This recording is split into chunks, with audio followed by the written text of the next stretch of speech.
on your opposing side, it naturally is going to make the dog come across, right? So even if he knows the command, see how the position in his head is looking at this hand? So by having the reward in front of you or over here, it will naturally encourage the dog to move in front of you and cut you off. Then you won't be able to get them where they need to be, and you'll be walking and I'll turn and they're just completely out of position, right? So if I take the food and I put it in this hand, he's going to be paying attention here. Even though your end position is to be here, see how just in doing that, it draws the dog's body up and around you. So I'm really, I try to tell people when you're trying to build the heel position, you want to keep the food on your side here so that you're rewarding here. When your hand comes up here, they're going to naturally want to come forward, so don't worry if that position of shoulder is slightly behind your line. It will get more forward as you loosen up on that lure, and see how he automatically is drawing his head around. So don't worry about that. So for now, keep your reward here, and you want to reward in that position. So as you're moving, it comes from that same spot.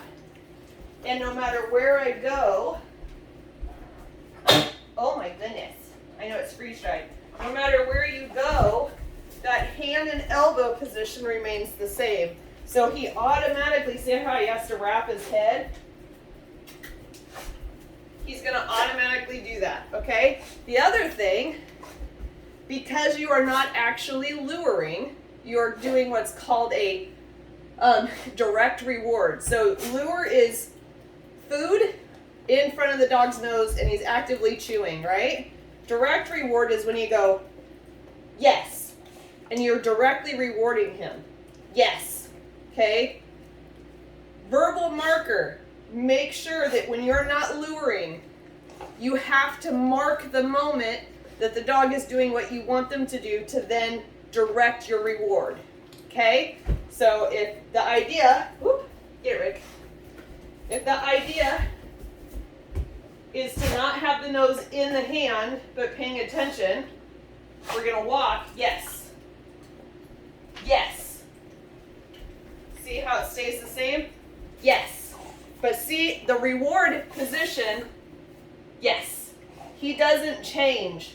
So we're going to always reward in the correct spot that the body is in. If we can't, that's called more of a indirect reward, which is where my hand sit. My hand comes here. You see how his body wants to follow? Foos. See? Riddick. Foos. Hey. Nope. Lash you. Riddick. Foos.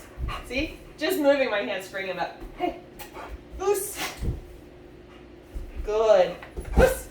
Good. So indirect is, it's not right where he can see it, and then I go, yes, and then I reward. That verbal marker, though, is so important. That's going to capture the exact moment he does the right thing, so that as you move your hand into the reward, it doesn't screw him up. So essentially, if I want to put my hand here, Riddick, foos, foos, nope, foos, good, foos, good, yes. See how I say yes and he turns his head to then get the reward? Foos, this has been a while, sorry.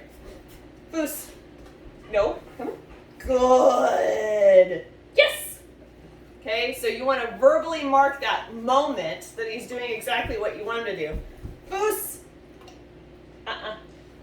foos. I'm screwing him up. Riddick. Foos. Yes, there we go. Ow, fuck, dog. Sit. Foos. Nope, come here. Come here. Foos. Yes, there it was. Good job. In your case, he wants to go behind you, and I think part of that is spatial pressure from the couch and the object around you. So he's going to probably do this thing where he's not going to tuck his ass in. So if I get too close to something, Foos, see how he's like way forward? He won't squeeze behind me because he doesn't like doing that. So his out's going to be up here. But if I go Foos, see how he's going to slide behind even though it's an incorrect position? That's where he thinks he needs to go to get out of the way of objects. So anytime you work new positions, you really need to be cognizant of the things around you. See how he bumps it and screws up? Be very cognizant of that and don't set your dog up to fail. So you always want to make sure, okay, if we're not clear on this position, don't create scenarios that distract him from doing what it is you want him to do. So if your command, though, is with your hand, so if you're saying get in, you see how even a dog who knows he's still going to follow treat hand, and he just found it. Riddick, Foos. Excuse you. Foos. Foos. Yes, good. If I mark it, he can't see the food, I can still reward him with it. That's indirect. Foos. Yes.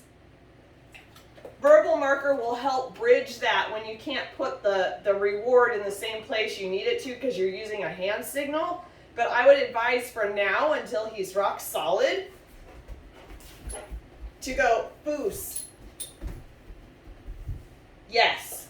And if you have your cheese can, your easy cheese, have it up, and you can still go Foos, guide him back in, and reward. But do your best to not create anything confusing with your hands and our emotions. We tend to try to guide and we move and we'll shift our body to try to get the dog to do what we want. And ultimately, only two things need to happen.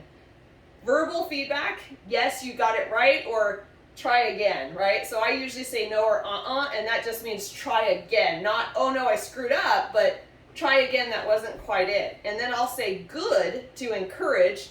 And everybody uses their own versions of this. So when I'm asking him to do something new, so like he's never done a rounds. He might have for a minute. Tiffany might have taught him. So if I have it, I'm going to go around. Good, good, good. Yes, right? So good is an encouragement. If I go around, around, yes.